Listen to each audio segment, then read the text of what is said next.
नमस्कार दोस्तों। नमस्कार। आध्यात्मिक जर्नी की सीरीज में मैं डॉक्टर अंकुर अग्रवाल। मैं पिछले 20 साल से हार्टफुलनेस की प्रैक्टिस कर रहा हूँ, आध्यात्मिक प्रैक्टिस कर रहा हूँ। और मेरे साथ हैं डॉक्टर हिमांशु भारद्वाज, जो एमडी डायबिटिक में उन्होंने अपनी पढ़ाई पूरी की है, और वो भी पिछले 15-20 सालों से लगभग हम साथ में ही हैं जब से। और वो भी अब एक प्रैक्टिस स्पिरिचुअल पहले विदेश में भी करते हैं और अभी भी कोशिश चल रही है। हमारे साथ वो कर ही रहे हैं कि कहीं ना कहीं मेटेरियलिस्टिक के साथ साथ कहीं ना कहीं स्पिरिचुअली भी पहुंचेंगे। तो अगर हम बात करेंगे आज के टॉपिक की, तो कई लोग ये पूछते हैं कि भगवान कौन है, ईश्वर कौन है ना। और कई लोग ये कह भी देते हैं कि भाई डॉक्टर साहब डॉक्टर हैं, ठीक है, मेटेरियलिस्टिक की वो फुलफिल्ड है, अपना घर परिवार चला रहे हैं अच्छे से, तो आप तो बात कर लोगे आध्यात्मिकता की। या मुझे भी कह देंगे सर आप तो पढ़ा रहे हैं, पीएचडी है, मतलब पैसे का इतना वो नहीं है, तो आप भी बात कर सकते हो। लेकिन मुद्दा ये नहीं है कि जब हम ये नहीं थे, जब डॉक्टर साहब डॉक्टर नहीं थे, एमबीबीएस नहीं की थी, एमडी नहीं की थी, या मैंने पीएचडी नहीं की थी, तो भी हमारे दिमाग में ये सवाल चलता था कि मैं कौन हूँ। मतलब मैं कौन हूँ, मतलब जैसे अगर डॉक्टर साहब हम बोले कि आप हर चीज आपने टी शर्ट पहनी है, आपने खरीदी है, आपने जीन्स पहनी है, खरीदी है, सब चीज आपने खरीदी है और पैसा दिया है। Right. From where you and me by this head. बिल्कुल। कहाँ से हमने ये आंखें खरीदी, बिल्कुल। कहाँ से हमने ये दो बाजुएं खरीदी, कहाँ से दिमाग खरीदा, बिल्कुल। और क्यों ही हमने ये खरीदा। हाँ, तो वो कहाँ से आया और मैं कौन हूँ। और दूसरा सबसे बड़ा झगड़ा जो है ना, आस्तिक और नास्तिक का।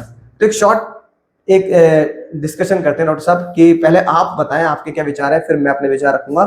शायद हमारे जानने वालों को या देखने वालों को कुछ इस पर क्लियरिटी मिले कि हमने ये चीजें कहाँ से खरीदी, है ना। और दूसरा कि आस्तिक नास्तिक में मतलब भगवान कौन है, तो उसके बारे में डॉक्टर साहब आपके क्या विचार है। देखिए डॉक्टर अंकुर, पहले तो ये एक बहुत गहन चर्चा है बहुत जिसमें आज ज्यादा, अपने अपने में जोड़ा है। मतलब लंबी हो सकती है इसके ऊपर, पर हम शॉर्ट रखने की कोशिश करेंगे। ये बहुत गहराई तक भी जा सकती है, बहुत लंबी भी जा सकती है। सही बात। पर कोशिश करूंगा जितना कि मैंने समझा है अध्यात्म को, भगवान को, आस्तिकता को, नास्तिकता को, तो मैं अपने अनुभव से, अपनी क्षमता से बताने की कोशिश करूंगा डॉक्टर अंकुर। कि सबसे पहले तो हम ये जानने की कोशिश करेंगे कि हमने ये चीज़ ली क्यों है, हमने कहाँ से ली, हमने ये शरीर कहाँ से पाया, हमने ये, जैसा आपने बताया कि ब्रेन हमने कहाँ से पाया, ये मन हमने कहाँ से पाया। तो जो मैंने समझा है, जैसे कि भगवान श्री कृष्ण भगवत गीता में भी कहते हैं, भागवतम में भी कहते हैं, हमारे वेदों में भी, हमारे जो उपनिषद हैं उनमें भी कहते हैं कि ये हमारे एक जर्नी पर है, हमारी एक जर्नी चल रही है। और हम उस जर्नी के एक बहुत छोटे से हिस्से के बीच में इस जन्म में है। हमारे बहुत पूर्व जन्म हो चुके हैं, हमारे ये भी उस पूर्व जन्म के बाद का आगे का जन्म का ही पार्ट है, और हम बहुत सी चीजें कैरी करते हुए आते हैं। तो एक चीज जो मैंने समझी कि ये एक जर्नी है जो चल रही है, हम कहीं से चले थे और कहीं हमें पहुंचना है। तो एक ये जर्नी है, उसी से ही हमें ये चीज मिली है। तो जर्नी से फॉर्मेशन हुआ है, जर्नी से फॉर्मेशन हुआ है। ठीक बात। दूसरी चीज जो आपने कहा कि आस्तिकता और नास्तिकता की बात, तो पहले तो मैं कहूंगा कि मैं आस्तिकवादी हूं। मैं आस्तिकता में बिलीव करता हूं। आस्तिकता मतलब मैं भगवान में बिलीव करता हूं। मैं मानता हूं कि एक ऐसी शक्ति है जो हम सबको चलाती है, इस पूरी दुनिया को चलाती है, इस पूरे ब्रह्मांड को चलाती है। मैं इसमें विश्वास करता हूं, और उसका एक कारण भी है। मैं डॉक्टर हूं तो मैं जानता हूं कि हमारी बॉडी में बहुत सारे ऐसे प्रोसेस हैं जो कि मैं नहीं चलाता। मैं अपनी उंगली को चला रहा हूं, मैं आपसे बात कर रहा हूं, मैं आपको देख रहा हूं, लेकिन मेरा हार्ट बीट कर रहा है जो कि मैं नहीं चला रहा हूं। मेरे पे अभी थोड़ी देर पहले हमने भोजन किया था, तो भोजन पेट में है, वो पच रहा है, डाइजेशन हो रहा है, वो मैं नहीं चला रहा हूँ। सही बात। तो बहुत मेरी किडनियां मेरी बॉडी के फ्लूइड को छान के उसकी गंदगी निकाल रही हैं जो कि मैं नहीं चला रहा हूँ। तो कोई ना कोई तो ऐसी एनर्जी ऑटोमेटिक मोड पे काम करती है जो कि हमारे शरीर को भी जन करती है। तो मैं इसमें पूरा बिलीव करता हूँ, और कि ये किसी ना किसी बड़ी एनर्जी से ही हो सकता है, और उसी के हम पार्ट हैं। तो आस्तिकता पे तो मैं पूरा बिलीव करता हूँ। और तीसरी बात प्रभु के ऊपर आपने कहा भगवान के बारे में थोड़ा सा बताइए कि भगवान क्या है। देखिए, पहली बात तो मैं एक बहुत छोटा सा शुभ से इनिशियल साधक हूँ, तो इतने बड़े उनकी तो मैं नहीं कुछ बता सकता, पर जो मैंने जाना है उन्हीं के थ्रू, भगवान श्री कृष्ण को मैंने जाना है, मैंने उनको सुना है उनके ग्रंथों के थ्रू, उनकी वाणियों के थ्रू। उसमें मैंने जो जाना है, भगवान एक ऐसी स्थिति है जो कि सुख दुख से परे है, लाभ हानि से परे है, शोक से, सुख दुख जिसे हम कहते हैं उनसे परे हैं, किसी बीमारी से परे हैं। तो इन सबसे परे की एक स्थिति है। अब वो स्थिति मैं एक्सपीरियंस नहीं किया हूं, जाना ही हूं, तो मैं बस इतना कह सकता हूं कि एक ऐसी एनर्जी जो इस संसारिक झंझट जिसे मैं कहता हूं उससे परे है, और इस संसारिक झंझट को क्रिएट करने वाली भी है, इसमें भी है, इससे परे भी है। अब ये तो आप और हम जब गहराई में जाएंगे, जानेंगे, तो शायद उसको जान भी पाएंगे। तो डॉक्टर अंकुर, मेरा तो अनुभव इतना ही है अभी तक कि प्रभु हैं और उन्हीं से ही ये दुनिया चलती है, और हम एक जर्नी पर हैं और अपने आप की खोज में लगे हुए हैं, अपने आप को जानने में लगे हुए हैं, और वही चीज हमें आध्यात्मिकता की तरफ लेके आई है कि हम यहाँ किसी पर्पज से तो आए होंगे। उन प्रभु ने किसी पर्पज से तो हमें भेजा होगा, तो वो पर्पज क्या है उसी को ढूंढने की कोशिश कर रहे हैं, और शायद वो ढूंढते ढूंढते प्रभु भी मिल जाए। सही बात। ठीक है डॉक्टर साहब, तो अगर इस पे डॉक्टर साहब अगर मैं अपने विचार रखूं, तो जैसे मैंने बहुत सारी किताबें तो नहीं पढ़ी, लेकिन क्या हार्टफुलनेस की प्रैक्टिस करें तो घर में मेरे पापा कर रहे हैं पुराने से प्रैक्टिस, तो वो रखी रहती है किताबें, ऑटोबायोग्राफी ऑफ अ योगी, स्वामी विवेकानंद, रामकृष्ण तोतापरी, मतलब बहुत सारे उनकी बहुत बड़े बड़े संत हैं सब लोग, और पूरे सिद्ध संत हैं, और भगवान को जाने हुए संत हैं, तो उनकी किताबें जैसे पढ़ते रहते हैं। तो ऐसे में एक दिन अभी जो हार्टफुलनेस के जो प्रेसिडेंट हैं, पहले भी जो प्रेसिडेंट रहे हैं बाबूजी महाराज, वो कहते थे उनको कि, तो उन्होंने एक टॉक में ऐसे बोला कि आई थिंक नास्तिक इज बेटर देन आस्तिक। तो लोग बड़े चौंके, जैसे स्वामी विवेकानंद ने पहली बार बोला ना ब्रदर एंड सिस्टर्स, तो अमेरिका चौंक गया कि ब्रदर सिस्टर्स कैसे संबोधित कर रहे हो। तो तब बहुत लोग सुनने वाले चौंके कि नास्तिक बेटर क्यों है आस्तिक से, नास्तिक क्यों। तो उन्होंने बोला कि इसको मैं ओशो की टॉक से भी रिलेट आपको लिंक करता हूँ। उन्होंने बोला कि नास्तिक कौन है? नास्तिक वो है जो ये कह रहा है कि मैं भगवान को इसलिए नहीं मानता क्योंकि मैं उसको पहचानता या जानता नहीं हूँ, एक तरीके से फील नहीं किया। बिल्कुल। अब आते हैं आस्तिक। आस्तिक जो बंदा होता है वो ये कहता है कि मैं मानता हूँ शिव है, बिल्कुल, मैं मानता हूँ कृष्ण, जैसे हम भी उसी में, जैसे उसमें बिल्कुल मैं उसी में कि मैं जैसे मैं भी कृष्ण को मानता हूँ, है ना। हम क्या भी देते हैं मजाक मजाक में, यार सीरियसली भी कभी कभी, यार कृष्ण तो हमारे गुरु है, गुरु महाराज है हमारे, तो कृष्ण को मानते हैं। मेरे पिताजी शिव को मानते थे। तो अब उन्होंने बोला कि जो मान रहा है वो मान रहा है, लेकिन उसको बिलीव कब होगा? जब वो उसको जब वो कह देगा कि हाँ यार ये तो मैं हूँ, मैं खुद हूँ, मतलब मेरे अंदर एक्सपीरियंस हो जाएगा, तो उसको बाहर आउटर ढूंढने की जरूरत नहीं पड़ेगी। जो मैं एक दिन से चिंतन करता, कई बार क्या होता है स्पिरिचुअलिटी में, क्या होता है किसी चीज का चिंतन करते हैं ना, और चीजें भी उसके साथ अट्रैक्ट हो जाती हैं। गूगल की तरह ही, गूगल में आपने एक बार ढूंढा मोबाइल, तो फेसबुक हो, इंस्टाग्राम, सब आपको मोबाइल दिखाना शुरू कर देते हैं। तो ये स्पिरिचुअल लेवल भी है कि जैसे मैं इस थॉट को दे रहा था, तो एक टॉक आई ओशो की, तो उसमें सुनी, तो उसमें वो थोड़ा सा एग्रेसिव होकर बात को बोलते हैं, तो लोगों को अच्छी भी लगती है, बुरी भी लगती है। तो उन्होंने बोला कि भाई जानना और मानना, तो मैंने है ना मान लिया कि ईश्वर है, भगवान है, कृष्ण है, शिव है। तो उन्होंने बोला सब झूठे हैं, सब झूठे हैं। और झूठ को सच कब मानते हैं?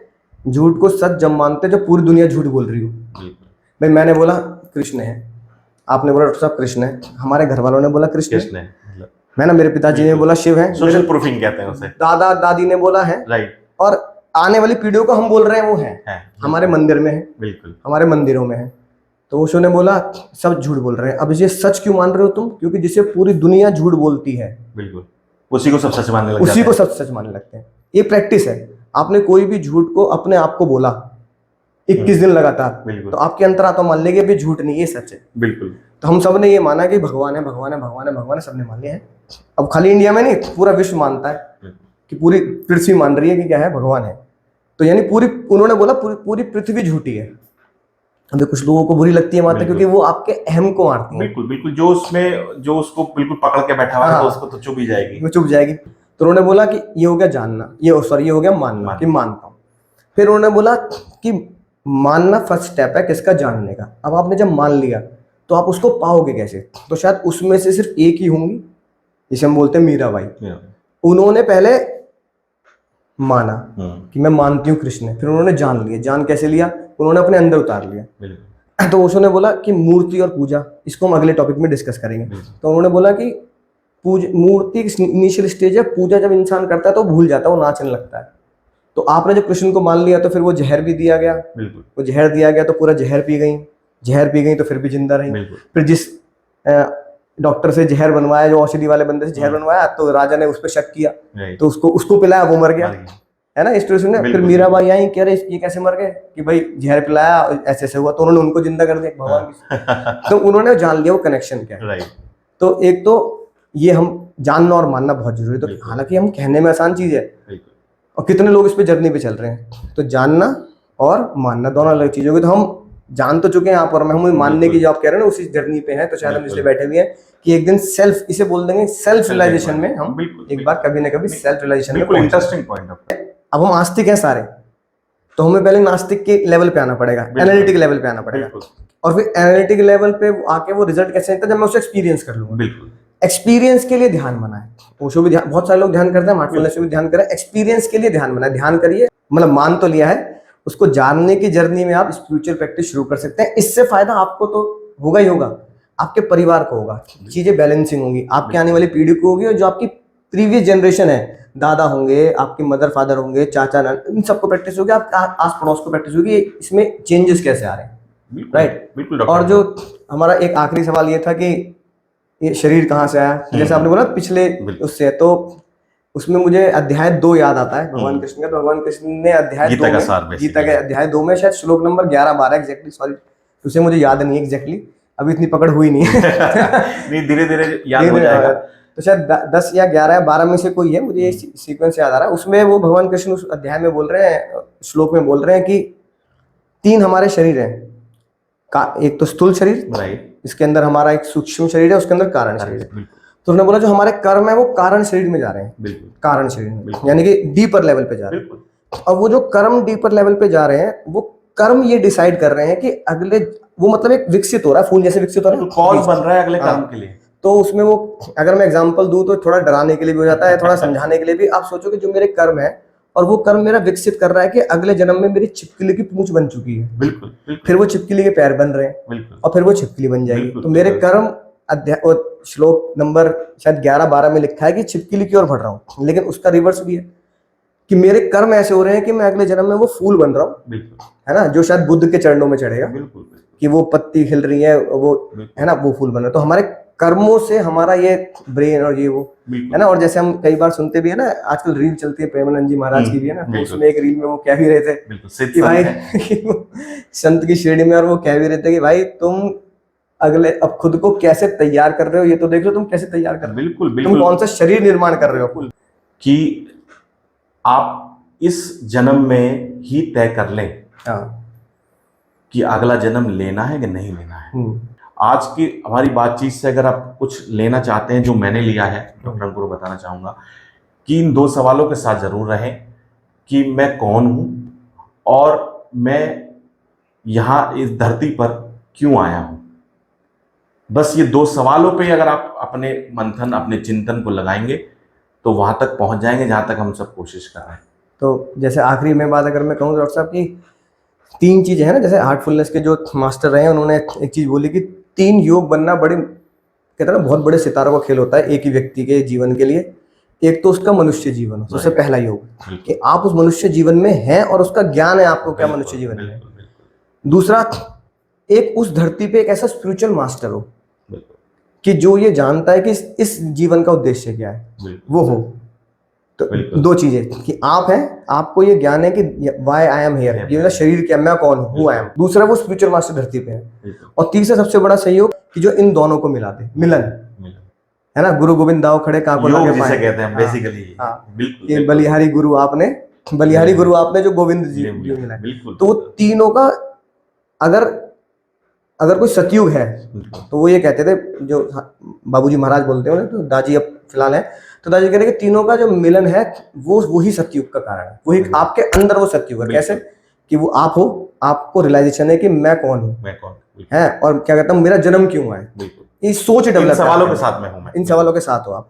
दूसरा, वो स्पिरिचुअल मास्टर, और तीसरा आपका उससे मिलन।